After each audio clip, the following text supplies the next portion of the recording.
بسم الله الرحمن الرحيم. يا أيها النبي لم تحرم ما أحل الله لك تبغي مرضات أزواجك والله غفور رحيم. قد فرض الله لكم تحلة أيمانكم والله مولاكم وهو العليم الحكيم. وإذ أسر النبي إلى بعض أزواجه حديثا فلما نبأت به وأظهره الله عليه وعرف بعضه وأعرض عن بعض.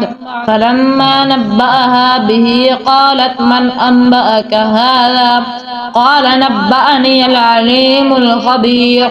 إن تتوبا إلى الله فقد سغت قلوبكما وإن تظاهرا عليه فإن الله هو مولاه وجبريل صالح المؤمنين والملائكة بعد ذلك ظهير. عسى ربه إن طلقكن أن يبدله خيرا منكن مؤمنات قانتات تائبات عابدات سائحات سجبات وأبكارا.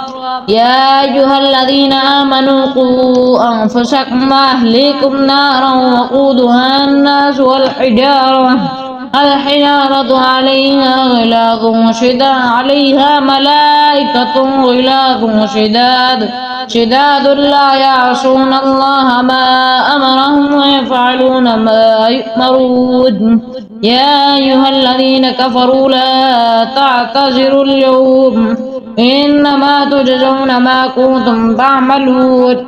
يا أيها الذين آمنوا توبوا إلى الله توبة نصوحا عسى ربكم أن يكفر عنكم سيئاتكم ويدخلكم جنات تجري من تحتها الأنهار يوم لا يخزي الله النبي والذين آمنوا معه نورهم يسعى بين أيديهم وبأيمانهم يقولون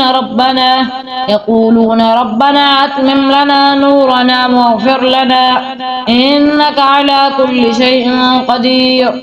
يا أيها النبي جاهد الكفار والمنافقين واغلظ عليهم ومأواهم جهنم وبئس المصير. ضرب الله مثلا للذين كفروا امرأة نوح وامرأة لوط كانتا تحت عبدين من عبادنا صالحين فخانتاهما فلم يغنيا عنهما من